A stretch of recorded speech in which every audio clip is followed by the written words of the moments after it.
ಕನ್ನಡ ಚಲನಚಿತ್ರರಂಗದ ಖ್ಯಾತ ಹಿರಿಯ ಕಲಾವಿದೆ ಅಭಿನಯ ಸರಸ್ವತಿ ಎಂದೇ ಹೆಸರಾದ ಬಿ ಸರೋಜಾದೇವಿ ಬೆಂಗಳೂರಿನಲ್ಲಿಂದು ವಿಧಿವಶರಾಗಿದ್ದಾರೆ. ಅವರಿಗೆ 87 ವರ್ಷ ವಯಸ್ಸಾಗಿತ್ತು. ಅವರು ವಯೋಸಹಜ ಆರೋಗ್ಯ ಸಮಸ್ಯೆಯನ್ನು ಎದುರಿಸುತ್ತಿದ್ದರು. 1942ರಲ್ಲಿ ಬೆಂಗಳೂರಿನಲ್ಲಿ ಜನಿಸಿದ್ದ ಬಿ ಸರೋಜಾದೇವಿ 6 ದಶಕಗಳ ಕಾಲ ಚಿತ್ರರಂಗದಲ್ಲಿ ಮಿಂಚಿದ್ದಾರೆ.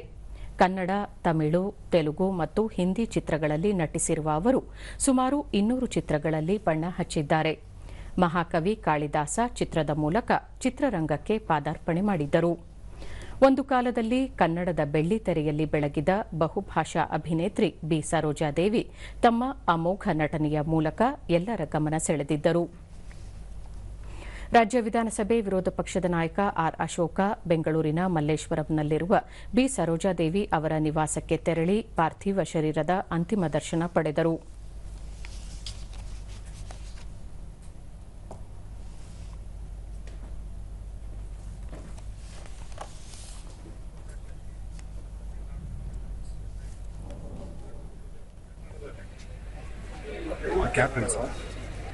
ಬೇರೆ ಚಿತ್ರರಂಗದ ಬೇರೆ ಹೊರಭಾಷೆಗಳಲ್ಲೂ ಕೂಡ ಹೋಗಿ ಹಿರಿಮೆಯನ್ನು ಅಲ್ಲಿ ನಂಬರ್ 1 ರೀತಿಯಾಗಿ ಹಿರಿಮೆಯನ್ನು ಚಿತ್ರನಟಿ ಒಬ್ಬ ಅಪ್ರತಿಮ ಖ್ಯಾತ ಹಿರಿಯ ನಟಿ ಬಿ ಸರೋಜಾದೇವಿ ಅವರ ನಿಧನಕ್ಕೆ ಅನೇಕ ಗಣ್ಯರು ಸಂತಾಪ ಸೂಚಿಸಿದ್ದಾರೆ. ಮುಖ್ಯಮಂತ್ರಿ ಸಿದ್ದರಾಮಯ್ಯ ಬಿ ಸರೋಜಾದೇವಿ ಅವರು ಕನ್ನಡ ನಾಡು ಕಂಡ ಪ್ರತಿಭಾವಂತ ಕಲಾವಿದರಾಗಿದ್ದರು. ಬಹುಭಾಷಾ ನಟಿಯಾಗಿದ್ದ ಅವರು ಅಪ್ರತಿಮ ಕಲಾವಿದರಾಗಿದ್ದು ಅವರ ಸಾವಿನಿಂದ ಇಡೀ ಕಲಾ ಜಗತ್ತು ಬಡವಾಗಿದೆ ಎಂದು ತಿಳಿಸಿದ್ದಾರೆ.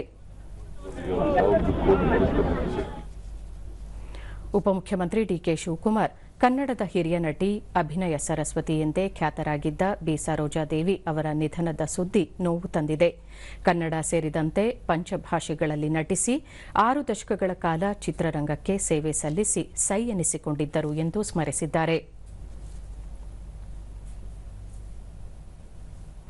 ಕೇಂದ್ರ ಸಚಿವ ಎಚ್ಡಿ ಕುಮಾರಸ್ವಾಮಿ ಕನ್ನಡದ ಹಿರಿಯ ನಟಿ ಬಹುಭಾಷಾ ತಾರೆ ಬಿ ಸರೋಜಾದೇವಿ ಅವರು ಮೇರು ನಟರಾದ ಡಾ ರಾಜ್ಕುಮಾರ್ ಸೇರಿದಂತೆ ಭಾರತದ ಎಲ್ಲಾ ಭಾಷೆಗಳ ನಾಯಕ ನಟರೊಂದಿಗೆ ಅಭಿನಯಿಸಿದ್ದಾರೆ. ಅಭಿಮಾನಿಗಳ ಪಾಲಿಗೆ ಅಭಿನಯ ಸರಸ್ವತಿ ಆಗಿದ್ದ ಅವರ ಅನನ್ಯ ಅಭಿನಯ ನಮ್ಮೆಲ್ಲರನ್ನೂ ಮಂತ್ರಮುಗ್ಧರನ್ನಾಗಿ ಮಾಡುತ್ತಿತ್ತು ಎಂದು ತಮ್ಮ ಎಕ್ಸ್ ಖಾತೆಯಲ್ಲಿ ತಿಳಿಸಿದ್ದಾರೆ. ಮಾಜಿ ಮುಖ್ಯಮಂತ್ರಿ ಬಸವರಾಜ ಬೊಮ್ಮಾಯಿ ಬಿ ಸರೋಜಾದೇವಿ ಅವರು ಕಿತ್ತೂರು ರಾಣಿ ಚೆನ್ನಮ್ಮನ ಪಾತ್ರಕ್ಕೆ ನೈಜತೆ ತಂದಿದ್ದರು. ಅವರ ನಿಧನ ಕರ್ನಾಟಕ ಕಲಾಕ್ಷೇತ್ರಕ್ಕೆ ಅತ್ಯಂತ ದುಃಖದ ದಿನ. ಒಂದು ಕಾಲದಲ್ಲಿ ಕನ್ನಡದ ಸೂಪರ್ ಸ್ಟಾರ್ ಆಗಿದ್ದ ಅವರು ಅಭಿನಯ ಸರಸ್ವತಿ, ಚತುರ್ಭಾಷಾ ತಾರೆ, ಪೌರಾಣಿಕ ಹಾಗೂ ಸಾಮಾಜಿಕ ಚಲನಚಿತ್ರಗಳಲ್ಲಿ ವಿಭಿನ್ನ ಪಾತ್ರವನ್ನು ಲೀಲಾಜಾಲವಾಗಿ ನಟಿಸುತ್ತಿದ್ದರು ಎಂದು ಹೇಳಿದ್ದಾರೆ.